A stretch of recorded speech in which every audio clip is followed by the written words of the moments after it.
Capres, Jumat 22 Desember giliran para calon wakil presiden yang akan unjuk gigi berdiri di atas panggung debat KPU. Besok, Muhaimin Iskandar, Gibran Rakabuming, dan Mahfud MD akan adu gagasan dan wawasan di bidang ekonomi dan APBN. Soal ekonomi, masing-masing kandidat punya sejumlah program unggulan bagi masyarakat, termasuk yang akan dibawa saat debat esok. Paslon nomor urut 1, Anies Baswedan dan Muhaimin berjanji akan mengubah regulasi kredit perumahan rakyat atau KPR. Menurut Anies, skema pembiayaan untuk kredit rumah saat ini rumit dan cenderung berpihak pada pekerja sektor informal. Saat ini, skema pembiayaan untuk kredit rumah itu rumit dan berpihak kepada mereka yang berada di sektor formal. Mereka-mereka yang bekerja mandiri, mereka-mereka yang bekerja di sektor informal selalu kesulitan untuk mengakses. Karena itulah kita ingin mereview, mengubah ketentuan-ketentuannya supaya mayoritas penduduk Indonesia yang bekerjanya di sektor informal, bekerja mandiri, bisa mengakses juga pada KPR. Sementara itu, paslon nomor urut 2 mengusung program makan siang dan susu gratis untuk anak-anak. Untuk merealisasikan janji ini, dana yang dianggarkan mencapai 450 triliun rupiah per tahun. Jumlah yang 3 kali lebih besar dari anggaran pertahanan dan anggaran TNI. Dan saya bisa katakan bahwa dana untuk ini, program ini akan memakan dana 450 triliun rupiah setiap tahun. Pak Prabowo menganggap ini penting sekali, begitu penting, dana ini 3 kali anggaran pertahanan dan TNI setiap tahun. Dan ini bukan dari anggaran bansos. Anggaran bansos Pak Budiman yang 500 triliun tahun depan itu tetap bansos. Kita tidak akan ambil uang bansos untuk ini. Ini ada dana baru dan saya jamin, Prabowo jamin, dipakai dana ada. Soal janji ekonomi, paslon nomor urut 3 memberi perhatian pada nelayan. Saat memenuhi undangan akademisi Institut Pertanian Bogor Selasa kemarin, Capres Ganjar Pranowo bilang siap menghapus utang nelayan atau memutihkan kredit macetnya. Karena apa? Karena saya tanya pada nelayan itu kredit macetnya nggak terlalu tinggi. Yang macet kira-kira sekitar 186 miliar NPL-nya, dan ini kalau kita hapuskan saja, terus kemudian kita suntik dengan teknologi baru, dengan tindakan khusus atau afirmasi, rasanya nelayan kita akan bangkit. Rasanya. Tentu dengan modernisasi yang ada dari sana. Maka siapakah mereka? Lagi-lagi adalah profil dari masing-masing data kependudukan yang ada. Secara khusus, tema debat para cawapres membahas soal ekonomi, baik kerakyatan dan digital, lalu keuangan, investasi, pajak, perdagangan, pengelolaan APBN dan APBD, infrastruktur, dan perkotaan. Dalam debat kedua esok, KPU telah menyiapkan 11 panelis yang akan menguji para cawapres. Sebagaimana yang sudah saya sampaikan tadi, saya ulangi lagi bahwa debat akan dilakukan di Jakarta Convention Center atau JCC, Jakarta, Jumat besok tanggal 22 Desember 2023 jam 19 waktu Indonesia Barat. Nah, untuk debat yang kedua ini KPU juga telah menetapkan 11 nama panelis yang akan merumuskan sejumlah pertanyaan. Program ekonomi dari para capres-cawapres kerap dijadikan magnet bagi para pemilih. Tetapi pertanyaannya kini, bagaimana para kandidat Pilpres dapat memenuhi janjinya itu? Atau malah hanya berujung isapan jempol belaka yang membuat masyarakat lagi-lagi kecewa? Tim Liputan, Kompas TV. Untuk membahas persiapan debat Cawapres besok dan program ekonomi dari para kandidat Pilpres sudah bergabung lewat sambungan Zoom Didin Damanhuri dari Timnas Amin, lalu Derajat Wibowo dari TKN Prabowo Gibran, dan Peter Abdullah dari tim TPN Ganjar Mahfud. Selamat malam Bapak-Bapak. Selamat malam. Selamat malam. Kita akan sama-sama mendalami program ekonomi unggulan dari masing-masing capres-cawapres jelang debat besok. Nah, kalau dari mulai paslon nomor urut 1 dulu Pak Didin. Pak Anies kan janji juga Pak Muhaimin untuk mempermudah KPR bagi para pekerja mandiri yang digaung-gaungkan ini. Caranya konkretnya seperti apa sih dan dari mana dananya? Ya, ini kan soal regulasi ya. Jadi bahwa akses dari pekerja mandiri atau sektor informal ini kan karena mereka tidak apa namanya katakanlah prospek pengembaliannya yang dianggap tidak prospektif, gitu, lalu tidak menjadi prioritas. Jadi sekarang tinggal menggeser menjadi prioritas saja. Karena kalau belajar dari Grameen Bank misalnya, itu kan mereka yang sangat miskin di bawah saja itu bisa dengan pengalaman lama itu bisa keluar dari kemiskinan. Ini pun sektor informal, pekerja mandiri itu hanya masalah prioritas saja. Padahal perumahan di perkotaan terutama ya, yang mereka bekerja sektor informal, pekerja mandiri itu kan melimpah. Jadi ini saya kira soal prioritas saja. Karena ada bank yang sudah selama ini sangat solid, BTN, itu saya kira tinggal memberi guideline aja kepada mereka. Nah itu tadi salah satunya. Nah bicara soal yang juga jadi perhatian kalau dari TKN adalah anggaran makan siang dan susu gratis 450 triliun per tahun. Nah celengan rahasianya tuh gimana sih Pak Derajat? Meskipun katanya besok akan dijelaskan lebih lanjut ya, tapi dari mana gambarannya? Realisasinya seperti apa? Ya, sebagian sudah saya sampaikan, seperti misalkan ada kasus-kasus yang sudah inkrah, di mana negara seharusnya memperoleh penerimaan, tapi ternyata belum, karena ada berbagai hambatan di sana-sini di bidang masalah prosedur hukum dan sebagainya.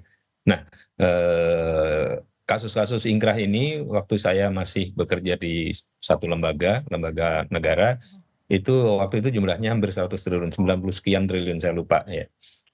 Saya nggak tahu posisinya sekarang. Kalau kasus yang inkrah ini bisa kita kejar dengan proses khusus, itu akan banyak yang masuk ya. Dan saya nggak ngomong teoritis karena sudah saya lakukan waktu itu. Ya, kita lakukan uji coba dalam waktu setengah jam 400 miliar masuk. Setengah jam tok itu ya. Nah, ini bisa dilakukan lagi tentu dengan lebih matang ya, untuk kemudian kita bisa gali itu. Kemudian yang pernah saya sampaikan juga itu ada satu peraturan yang kalau kita rubah sedikit itu ada uang yang 116,4 triliun bisa dirilis. Kemarin waktu di acara Greenpeace saya menyebutnya 104 karena saya terlupa angka 4-nya di belakang. Jadi ya setelah saya cek komputer saya yang benar adalah 116,4 triliun. Itu bisa dirilis dan bisa dipakai untuk katakanlah pembangunan infrastruktur, pembangunan IKN ya, itu bisa dipakai. Kemudian juga masih ada sumber-sumber lain di perpajakan, di PPN, di PPH maupun di PNBP. Itu yang setelah kita sisir itu ternyata loh ini kan sebenarnya bisa begini, ini sebenarnya bisa begini. Kemudian juga kita bisa menambah lagi dari industri ekstraksi itu dengan teknik tertentu ya. Saya tidak bisa sebutkan sekarang, tapi mungkin kalau besok ada kesempatan akan disampaikan Mas Gibran, tapi kita lihat aja suasananya. Tetapi kita sudah sisir sumber-sumber penerimaan itu. Ini karena apa? Karena pendekatan ekonomi yang dipakai oleh Prabowo Gibran itu adalah kita memberikan stimulus Keynesian stimulus. Keynesian stimulus ini artinya apa? Artinya negara masuk di situ. Karena apa? Karena kalau mengandalkan yang lain-lain itu di luar kendali pemerintah. Kendali pemerintah nggak maksimal. Tapi kalau Keynesian stimulus atau bahasa Indonesianya adalah stimulus Keynesian itu bisa di bawah kendali pemerintah. Dan kami sudah menghitung, kita nggak ngomong saja. Kita sudah menghitung tahun 2025 itu kenaikan government spending yang kita butuhkan di atas baseline itu sekitar 17,5%. Kemudian tahun 2026, 2027 dan seterusnya kita sudah hitung. Jumlah APBN-nya, postur APBN-nya juga sudah kita siapkan. Jadi intinya apa? Seandainya rakyat nanti memberikan amanat nasional kepada Prabowo Gibran, ya kami sudah siap langsung jalan. Ya. Nah, dengan program makan siang dan sebagainya. Terima kasih. Baik, kalau berikutnya Pak Peter, yang menarik kalau dari Pak Ganjar saya lihat kan ada mendorong hilirisasi menuju pabrik kelas dunia dengan menargetkan akselerasi perkembangan sektor penopang PDB. Apa yang berbeda dengan yang sudah dilakukan Pak Jokowi sekarang kalau ini Pak Peter? Ya, apa yang sudah disampaikan adalah program dari Ganjar Mahfud adalah melanjutkan dengan evaluasi dan penguatan. Jadi hilirisasi memang adalah program yang jelas-jelas adalah melanjutkan apa yang sudah diawali oleh Presiden Jokowi, dan itu kita akui adalah sebuah program yang berdampak baik terhadap perekonomian kita, khususnya ekspor kita, ya. Dan ini yang harus diperkuat, ya, sehingga kita bisa menjadi negara yang mandiri, ya, mandiri berdasarkan dengan kekayaan alam kita sendiri, ya. Kita mencanangkan pertumbuhan industri, melakukan pembangunan industri kita kembali, yang selama ini kita tahu industri kita itu mengalami proses deindustrialisasi dini, ya, di mana kontribusi dari industri kita itu semakin mengecil. Nah, langkah yang bisa kita lakukan adalah dengan melakukan hilirisasi.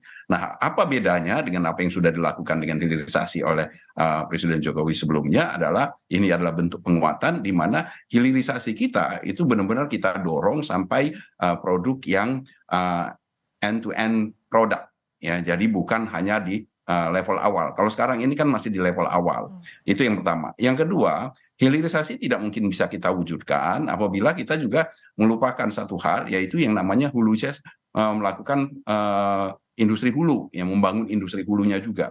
Karena persoalan kita selama ini di industri kita tidak hanya di hilirisasi, ya, tetapi juga industri kita terganggu karena memang pasokan barang-barang bahan baku, barang penolong itu masih sangat bergantung kepada barang penolong karena kita tidak membangun industri hulunya. Jadi hilirisasi yang dimaksud dalam hal ini adalah kita membangun dari hulu ke hilir dengan berbasiskan kepada kekayaan alam kita, pada sektor-sektor yang menjadi unggulan kita. Oke, nah bicara soal yang menarik juga adalah dari mana sumber-sumber skema pendanaannya tadi Mas Derajat sudah menjelaskan bagaimana juga dengan pasangan nomor urut 1 dan 3 terutama di bidang ekonomi bersama dengan Didin Damanhuri dari Timnas Amin, masih juga bersama Drajat Wibowo dari TKN Prabowo Gibran dan Peter Abdullah dari tim TPN Ganjar Mahfud. Saya ke Bapak-bapak sekarang, tadi menarik kalau dijelaskan apa program unggulannya, salah satu program unggulannya. Tapi bicara soal skema pendanaan selain memaksimalkan APBN, dari mana lagi yang sudah disiapkan? Tentu hitung-hitungan realnya harus dirancang dari sekarang, Pak Didin. Ya, jadi gini, jangan sampai ini kita bicara hanya soal perumahan, ya. Jadi tema kita kan Ilmu untuk semua, dan kita ingin memperbaiki ketimpangan. Jadi sektor perumahan itu salah satu saja. Kita juga ingin memperbaiki di bidang pangan, misalnya dengan food estate yang sekarang ini sangat merusak lingkungan, kemudian juga ya melibatkan petani. Nah, jadi kita ingin rubah skemanya menjadi petani menjadi pelaku utama dalam proses lumbung pangan ini, dan ada desentralisasi. Itu bukan yang sentralistis seperti sekarang. Itu Pemda-Pemda menjadi fasilitator plus off-taker misalnya. Jadi tadi perumahan itu sudah solid, ada BTN, tapi ini juga kita akan melibatkan PBD-APBD dari daerah-daerah yang selama ini kurang terarah lah di dalam menciptakan kemandirian dan kedaulatan pangan di daerah-daerah. Dan ada berbagai hal yang intinya akan melakukan perubahan-perubahan yang memperbaiki struktur perekonomian yang lebih berkeadilan. Gitu ya. Nah, kalau dari Pak Derajat, apa sebenarnya yang bisa diyakinkan bahwa semua atau skema pendanaannya tidak hanya terfokus pada program ini saja. Tadi kita bahas soal yang makan siang gratis, tapi juga mumpuni untuk mengcover program-program lainnya. Pak Derajat. Saya masih muted. Saya kasih contoh yang banyak diperdebatkan, misalkan tentang IKN dan food estate, ya kan? Nah, kita tahu impor pangan kita besar sekali dan negara kita itu tidak akan keamanan nasionalnya itu tidak akan maksimal selama kita impor pangan terlalu besar, karena akan sangat tergantung. Bayangkan kalau misalkan terjadi perang di Laut Cina Selatan atau konflik lah, nggak sampai perang, konflik bersenjata, pasokan beras berkurang, kita bisa terpengaruh ya. Jadi mau tidak mau kita itu harus meningkatkan produksi pangan secara cukup signifikan. Nah, produksi pangan tentu tergantung produktivitas, tergantung luas panen. Luas panen tergantung pada luas tanam, tergantung pada ketersediaan air ya. Makanya Pak Prabowo sangat serius dengan masalah air. Untuk luas tanam, tanah-tanah yang subur di Jawa itu sudah banyak yang berubah menjadi non pertanian. Kita buka hutan juga nggak bisa lagi karena pasti akan bertentangan dengan isu lingkungan dan sebagainya ya. Jadi mau nggak mau kita harus cari tanah yang paling available. Nah, kebetulan yang ketemu adalah di areal food estate itu. Makanya food estate itu harus kita jalankan. Nah, ada kritik dari Pak Mahfud soal food estate ya. Secara pemerintahan Pak Mahfud tahu betul kenapa food estate belum bisa berjalan maksimal. Ada surat beliau kepada Mensesnek, saya punya kopinya sudah surat beliau itu, dan beliau memahami karena memang ada masalah kelembagaan sehingga otomatis anggarannya belum bisa cair. Anggaran yang ada baru anggaran dari PUPR dan anggaran dari apa namanya, dari Kementan yang masih kecil sekali untuk itu. Dan Prof. Didin itu senior saya di IPB, kita tahu kalau tanahnya itu memang kesuburannya kurang bagus, teksturnya kurang bagus, itu perlu waktu yang agak lama untuk supaya dia bisa tumbuh. Tapi itu pilihan yang terbaik bagi kita untuk menambah luas panen secara cukup signifikan. Makanya kami akan sediakan cukup dana untuk food estate sebagai bagian dari kita swasembada pangan. Tapi jangan lupa kalau kita tanam singkong di sana, singkong itu bisa dua, bisa untuk tepung singkong yang jadi mie instan ya, bisa juga untuk etanol ya, bioetanol. Jadi bisa dua, sehingga kalau itu berhasil itu kita akan punya cukup banyak untuk clean energy, cukup banyak juga untuk pangan. IKN juga demikian ya. IKN makanya kita siapkan juga dana untuk IKN. Karena orang berdebat tentang politiknya IKN, tapi konsep IKN ini adalah Green City, kota hijau. Ya, kota hijau, sehingga itu sebenarnya bisa menjadi laboratorium yang luar biasa bagi anak-anak milenial, ya, laboratorium yang luar biasa bagi para peneliti, misalkan untuk bagaimana mendesain gedung dengan emisi karbon paling minimal, tidak perlu terlalu banyak AC, bagaimana mendesain supaya apa namanya baterai chargingnya itu efisien karena di sana harus mobil listrik. Jadi kira-kira itu kira-kira Mbak Briska. Nah, kalau Pak Peter tadi sempat disinggung juga Prof Mahfud soal kritiknya terhadap food estate, Pak Ganjar juga menyebutkan di sini soal swasembada pangan dan energi. Bagaimana dari Ganjar Mahfud untuk menekankan soal hal ini? Ya, swasembada pangan ini adalah suatu program yang sudah kita usung berapa lama ya. Jadi menurut kami swasembada pangan tidak mungkin hanya bisa kita wujudkan hanya dengan food estate ya. Selama promo spesial akhir tahun Sari Roti. Baru Sari Roti Super Creamy. Harganya super murahnya, hanya 4.500. Super lembutnya, super enaknya. Sari Roti Milky Soft Jumbo. Hanya 14.500, dimakan langsung juga enak. Sari Roti Sobek, kini dengan harga spesial hanya 15.000. Ada juga promo spesial, roti kasur hanya 9.500. Yuk buruan beli, jangan sampai ketinggalan. Promo spesial akhir tahun Sari Roti.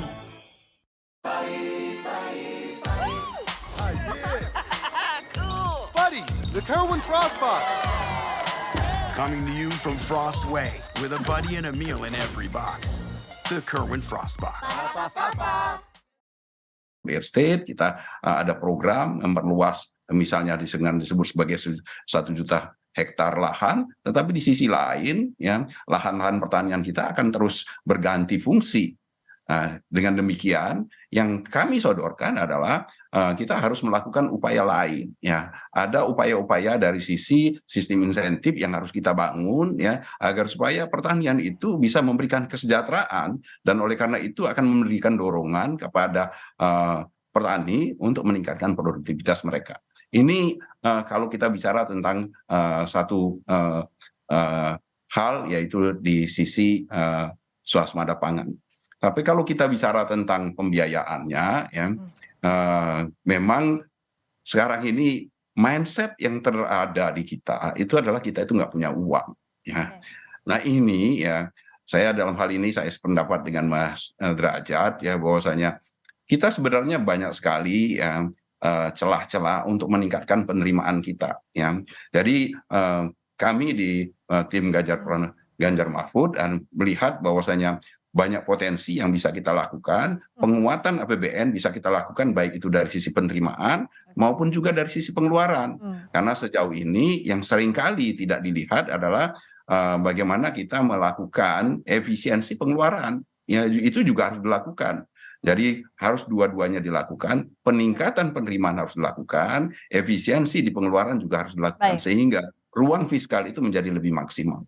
Dan semoga program-program di bidang ekonomi, investasi dan sebagainya yang sudah dipaparkan tadi juga bisa diperdalam oleh cawapres yang akan berdebat esok hari. Kita nantikan tentu dengan arahan dari timnas masing-masing, timnas TKN maupun TPN. Terima kasih Prof. Didin, Pak Didin Damanhuri dari timnas Amin. Terima kasih Pak Derajat Wibowo dari TKN Prabowo Gibran. Terima kasih juga Pak Peter Abdullah dari tim TPN Ganjar Mahfud. Terima kasih, selamat malam.